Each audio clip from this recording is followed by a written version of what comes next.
tenerte acá reconocido. Historiador, Felipe, me encanta, como para que podamos hablar un poco de San Martín, de todo el valor que tiene San Martín, ¿no es cierto? Y los mitos que hay alrededor, los mitos y las cosas que no se han dicho, ¿no? Que también tienen que ver con la figura de San Martín.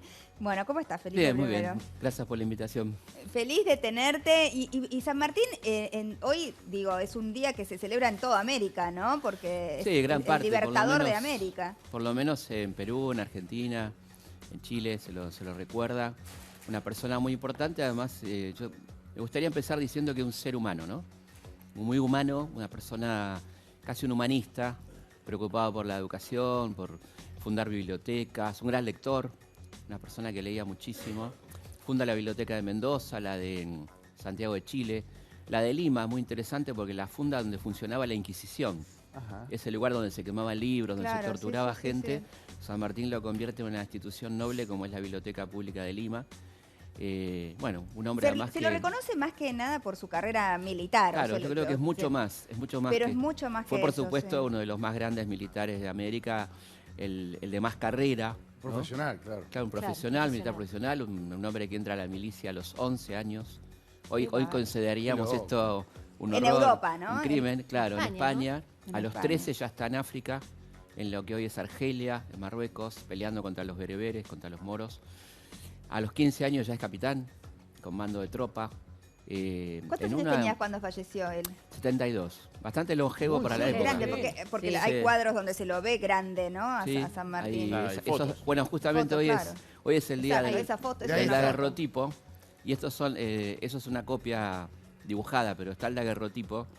Viste que hoy es el Día Mundial de la Fotografía porque se conmemora un aniversario de Daguerre. Y uno de los retratos que tenemos es un daguerrotipo tomado en Boulogne-sur-Mer a San Martín. Y que es la única foto que tenemos de San Martín, Claro. ¿no? El San Martín anciano, digamos, que llegó bastante bien a esa edad.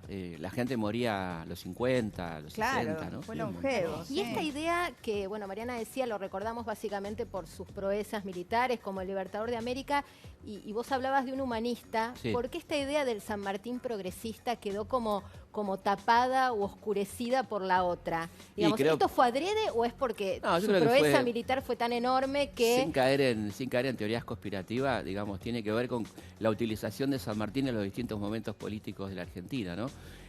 San Martín fue una persona muy poco rescatada en el siglo XIX porque los que gobernaban eran todavía como del palo unitario. Él había tenido un vínculo con Rosas sin ser rosista, porque acá tenés todo el tiempo que aclarar en esta ridiculez de que si decís una cosa, sos una cosa. A él le pasó también.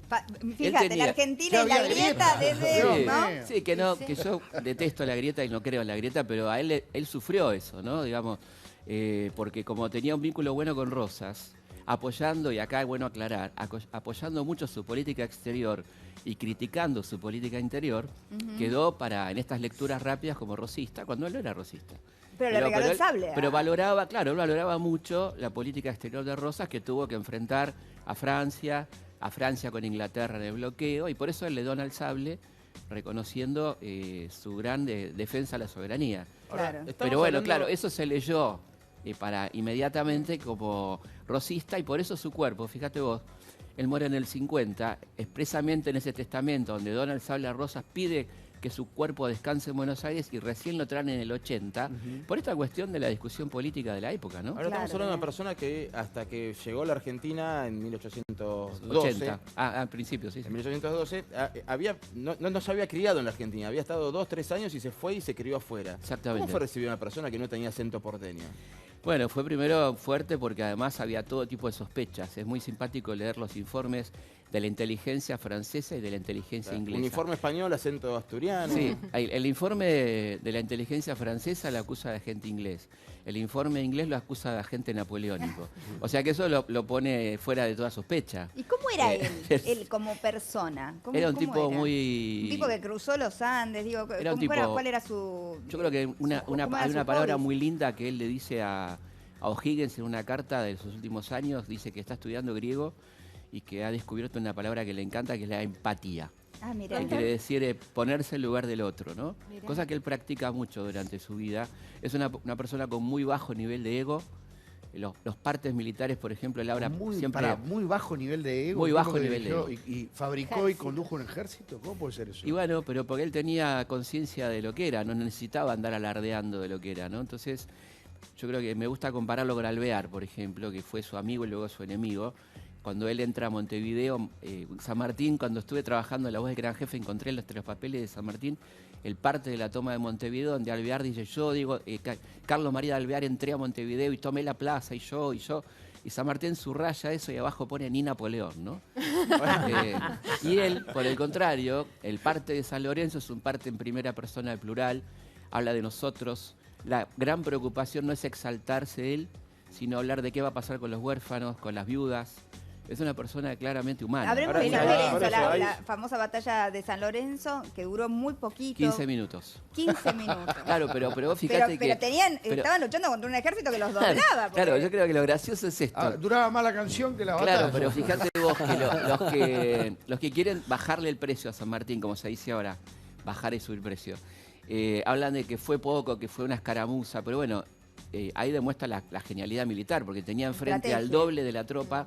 Esa tropa tenía apoyo artillado naval en el río y sin embargo él los derrota en 15 minutos, poniendo en riesgo su vida incluso, ¿no? ¿Y todo lo de Cabral es verdad? Absolutamente, está en el parte. Él habla de Cabral, habla de Baigorri, habla de los que le salvan la vida, el capitán Bermúdez, que son todas cosas reales. ¿Y la frase también es verdad? ¿Cómo? El muero contento, hemos batido Muero al contento enemigo. lo dice él, lo dice en el parte. Lo dice San Martín de Cabral. En el parte hablando de Cabral, que aclara que es un soldado sambo, o sea, un afrodescendiente, cosa que no aparecía tanto en el Villiquen, que la cara más blanca.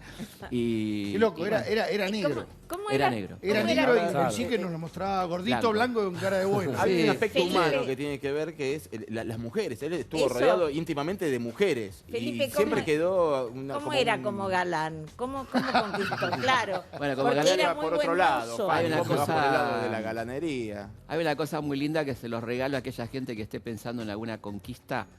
La frase que le dice un amigo de cuando conoce a Remedios. Dice, esa mujer me miró para toda la vida. Ay, qué lindo, un romántico. Ya está. Esa. Me vuelvo loca. Esa ganar. Se hablaba también 15 años tenía. Ella tenía 15 años, lo que pasa es que pongámonos en contexto, ¿no? Las mujeres se casaban a partir de los 13, los 14, porque había mucha mortalidad infantil, entonces por ahí tenías 10 hijos y se te morían 5. Hace poco hubo un revuelo en las redes sociales justamente por eso, por la edad. Ahora, si hubiera habido una revista del corazón en esa época... Pero no tiene nada que ver, porque era así. Hoy afortunadamente ponemos en duda y cuestionamos esto. Si hubiera habido una revista del corazón en esa época, el caso de cómo Remedios se vuelve del Cuyo para Buenos Aires hubiera salido en todas las tapas, ¿no? Sí, pero es totalmente falso. ¿Sí? Absolutamente falso. ¿Qué fue lo de...? Bueno, no, es real y de cómo vuelve. Dicen que lo había despachado y que lo había mandado y que se olvidó. No. Hay una despedida muy amorosa, está testimoniado eso. Él siente mucho dolor porque su mujer está con tuberculosis y se está despidiendo de su mujer y de su hija y no sabe cuándo la va a volver a ver.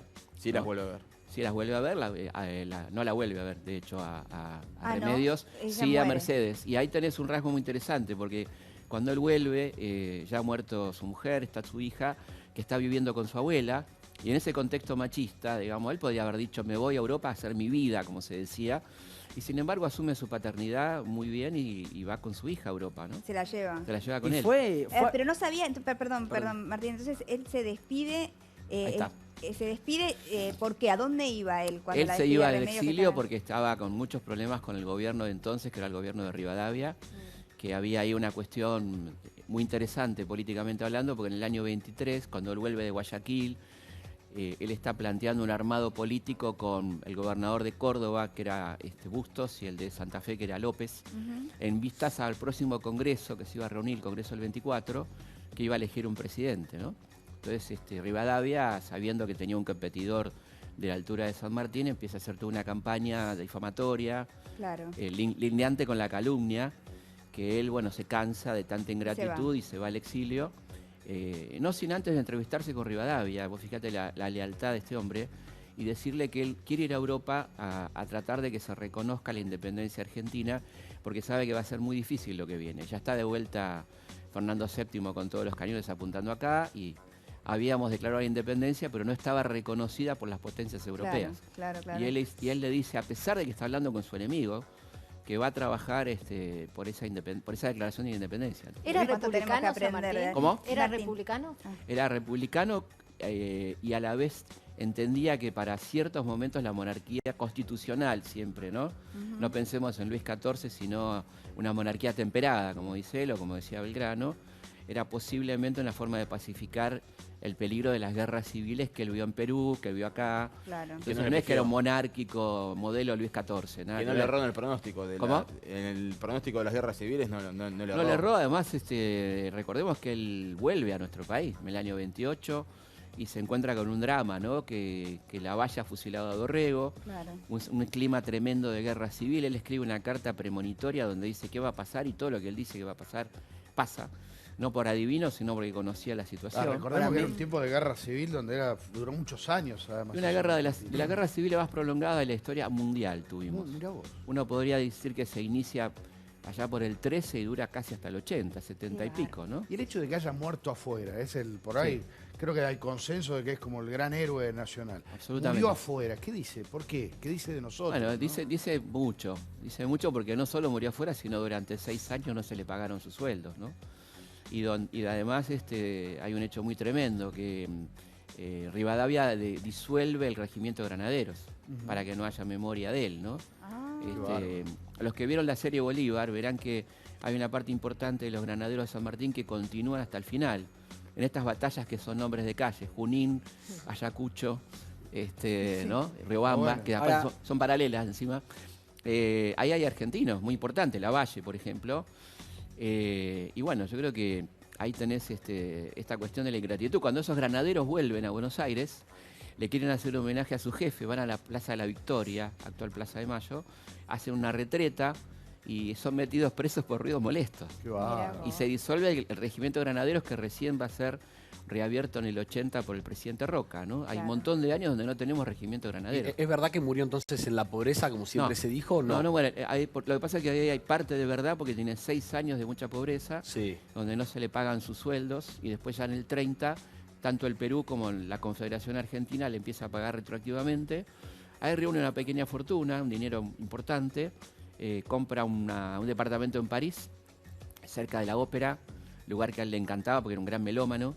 Y una casa de verano, de fin de semana, que es la casa que nosotros conocemos como Granburg, que es la que tiene la réplica en Palermo Chico, que está en el pueblo de Brie, un lugar muy lindo que tuve el gusto de visitar, donde pasaba los veranos, los fines de semana con sus nietas, con su hija. Así que ahí ya tiene una vida mejor. Y ahí conoce, gracias a un amigo que era Alejandro Aguado, conoce a Donizetti, a Balzac, a Rossini, a Víctor Hugo. Y es muy simpática la cuestión que él le agradece a Aguado, a este amigo, haberle presentado a toda esta gente. Era un banquero, ¿no? El banquero Alejandro Aguado, y Aguado le dice, no se confunda, ellos lo quieren conocer a usted. Claro. Ahora hay una gran discusión. Para Martín se quedó con una pregunta. No, me quedé con la parte personal de San Martín y cuando hablábamos de remedio de escalada, porque hay muchos autores que hablan de que se conocieron, es verdad, hubo amor a primera vista, pero también hay muchos otros de que fue un arreglo entre San Martín y la familia Escalada, porque la familia Escalada era parte de la aristocracia, y en esa época se hacía mucho esto de arreglar los matrimonios. ¿Fue amor a primera vista o fue un amor arreglado? No es el caso, porque los matrimonios arreglados, que eran, como bien decís, lo más frecuente, tenían que ver con conveniencias mutuas, con arreglos familiares. San Martín era un don nadie. No tenía ni fortuna, ni apellido, ni cargos importantes. Así que ahí sí primó el amor. En este caso, un amor importante donde definió la cosa. Pero como bien decís, lo más habitual en la época eran matrimonios arreglados. ¿Es verdad que se paró el tiempo cuando murió San Martín? ¿Que se pararon los relojes de la casa? Así dicen.